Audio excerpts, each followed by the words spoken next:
Olá, sejam todos bem-vindos.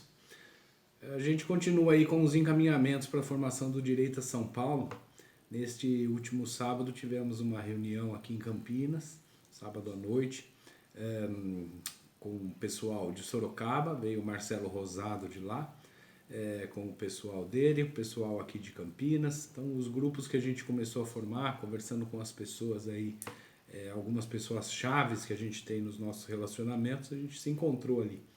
Foi uma troca de ideias, foi um debate ali de como construir isso, pensar bem os objetivos e traçar aí o caminho que a gente quer para fazer essa organização, principalmente aqui no interior de São Paulo, né? Estivemos na casa da Lara Pieri, que está com a gente, o Marcelo Rosado, Rafael Cury, o George Toma, Dr. Molina, que é o nosso jurídico, advogado, e estivemos com o Hélio também, esteve lá com a gente. E o que saiu de lá são algumas providências que a gente vai começar, ações práticas que a gente vai começar a partir de agora, né? A primeira delas, talvez a mais importante nesse momento, o Dr. Molina está nos ajudando a formar um Instituto de Direito a São Paulo. Esse instituto vai ter um formato jurídico aí de uma associação sem fins econômicos. As pessoas, empresas vão poder se associar.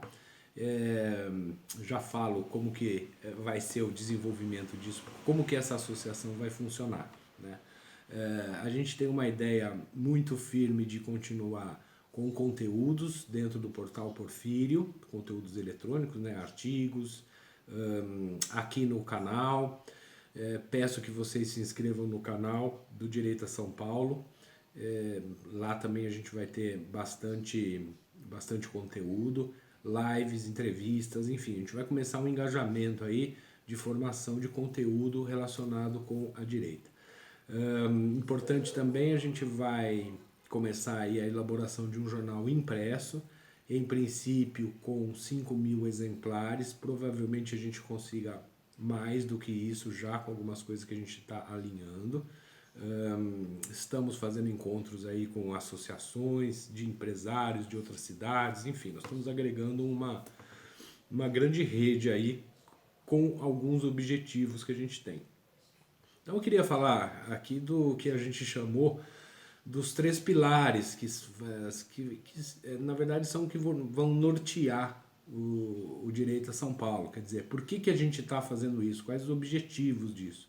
O objetivo do direito de São Paulo não é eleger deputado, não é eleger vereador, não é fazer campanha para o presidente. O nosso objetivo é fazer muito mais do que isso também, mas muito mais do que isso. Então, sobre os 3 pilares aqui que eu queria comentar, o direito a São Paulo ele se propõe a trabalhar, em primeiro lugar, com um engajamento político ou conscientização política. Então, principalmente com foco nos legislativos, tanto municipal, estadual como federal. Apoio, sim, na política eleitoral, apoio a deputados eleitos, que sejam alinhados aí com a nossa pauta, busca de soluções regionais pelo poder público, emendas parlamentares ou outras maneiras de se trazer soluções do poder público, seja federal, estadual, para resolver os problemas que a gente tem nas cidades, né, nas políticas públicas. Vamos ter palestras, workshops, lives e temas alinhados aí com os nossos valores permanentes. Valores permanentes vocês podem ver lá no nosso site, direitosaopaulo.com.br, que a gente está baseando todo o nosso trabalho em um conjunto de valores permanentes, que aliás não é nada muito fora do que o artigo 5º da Constituição, tá? Liberdades, livre iniciativa, soberania nacional, não tem nada de outro mundo lá não. E um trabalho de conscientização política do cidadão comum, quer dizer, como que levar para as pessoas o entendimento de que um vereador faz, o que ele pode fazer, o que ele poderia estar fazendo e não está fazendo. A mesma coisa com deputado estadual, deputado federal, senador. A gente vai dar um foco nesses primeiros meses e talvez até anos no legislativo, pela importância que o legislativo tem na condução da gestão pública. e que a gente dá muito pouca atenção como sociedade, né? Na hora de votar no deputado estadual, a gente acorda de manhã, pergunta ali para a esposa, para o amigo, para o parente, quem que ele vai votar, e ele fala para votar no fulano lá, que é o dono da concessionária, não sei de que carro, ou é o amigo do pai de não sei quem, o amigo do meu pai, né? E daí dá o número lá, ou vota em branco também, não tá nem aí. E a gente viu que muito do que foi o sofrimento do povo paulista durante a pandemia foi por culpa de uma política desastrosa do governador que não teve resistência na Alesp. Falar que não teve oposição, teve oposição de alguns deputados ali da direita, uns 14, 15, 16, e os outros que talvez pudessem se opor por questões morais e éticas, não se opuseram por questões outras, né? A gente imagina, mas não pode falar aqui porque não temos como provar. O segundo grande pilar do direito de São Paulo é um pilar de mídia. O pilar de mídia tem um objetivo de levar notícias, artigos, literatura, fazer a produção dessas coisas aqui dentro, né? Também com colaboração de outras pessoas que queiram se associar com a gente. É uma forma de levar informação para a sociedade. Nós não temos mídia de massa, né? A direita não tem espaço quase nenhum na mídia de massa. A grande imprensa, jornais, revistas, nada disso. Nas mídias, nós temos o nosso website, o direitosampaulo.com.br, o blog de artigos, que é o porfirio.com, canal de YouTube, nós temos tanto o meu pessoal como o da Direita São Paulo. O jornal impresso, que nós vamos começar, e redes sociais, temos o Facebook, Twitter e o Instagram, que é que eu não estou conseguindo dar conta do Instagram, mas está lá. Vai chegar uma hora que eu vou conseguir impulsionar aquilo ali um pouco mais. E os conteúdos relacionados com estratégia de engajamento político, conscientização política e tudo mais. Quer dizer, a gente quer levar informação do tipo, uma matéria lá dizendo as 5 coisas que um deputado estadual pode fazer e você não sabe, né?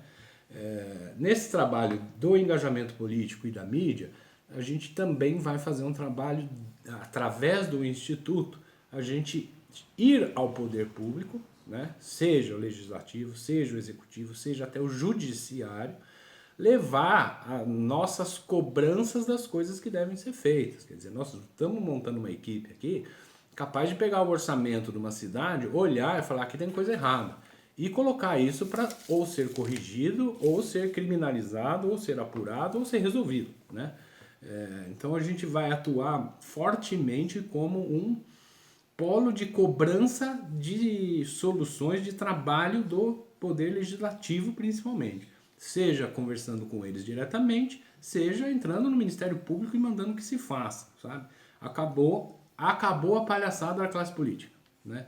No que depender de nós, Instituto Direita São Paulo, começando agora, acabou a brincadeira, né? Esperamos que a nossa ideia se reverbere aí com outras pessoas no país e que comecem a fazer uma modelagem, seja igual a nossa ou não, mas que tenha o mesmo propósito aí de fazer a turma trabalhar, né? Porque eles custam caro para a gente. E o terceiro grande pilar, talvez até um dos mais importantes no longo prazo, é um pilar de formação. Então a gente quer fazer, por exemplo, formação de candidatos a cargos no legislativo. A gente quer formar através de cursos compactos, obviamente, mas com conteúdo suficiente e abrangente para uma pessoa que quer se candidatar a um vereador, a um deputado estadual, ele tem a condição de sentar na cadeira quando tomar posse e começar a trabalhar efetivamente.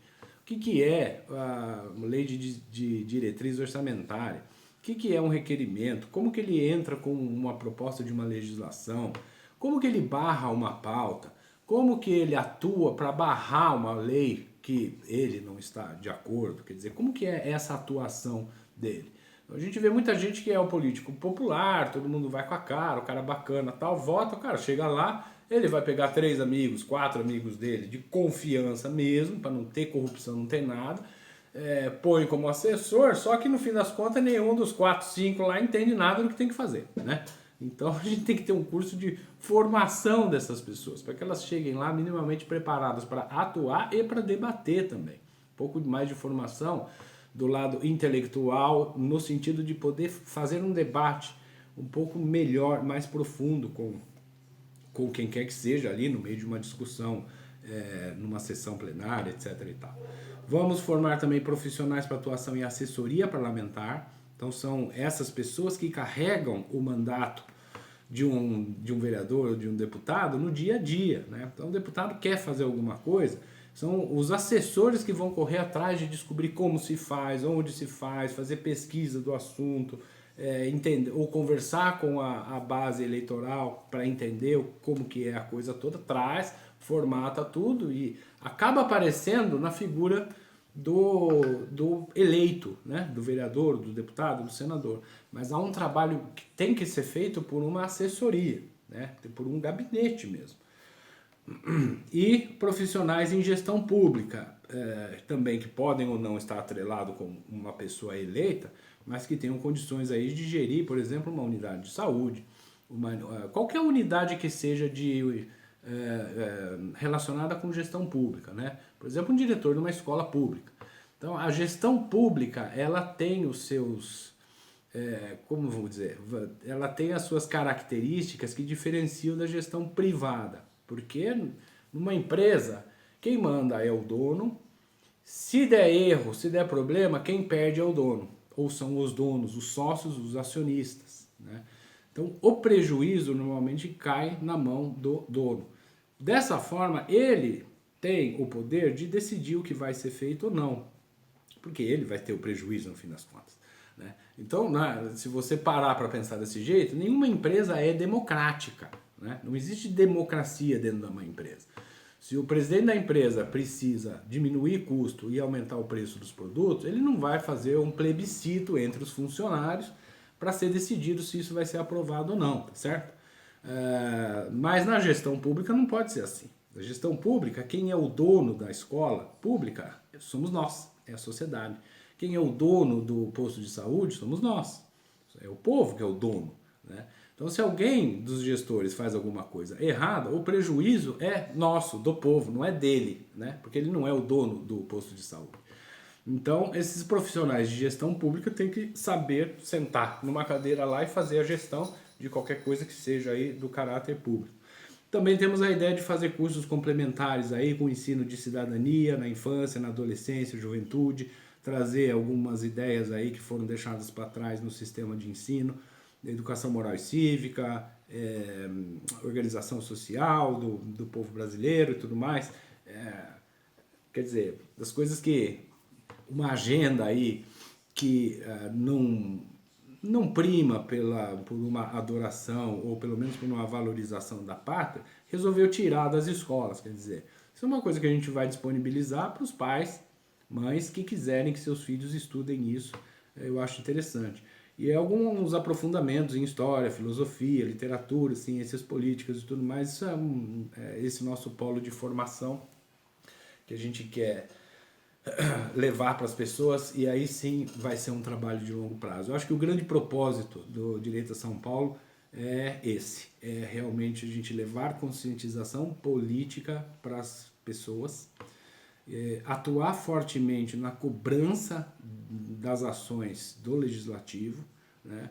E aí acessoriamente, quer dizer, em paralelo, a gente também tem logicamente o interesse de ter um candidato que saia do nosso grupo e seja eleito lá para nos representar. Quer dizer, seria um símbolo do sucesso dessa nossa ideia como proposta política de atuação no Brasil. Quer dizer, você pode atuar politicamente sem ser um candidato, sem ser um político profissional. Eu não sou político profissional.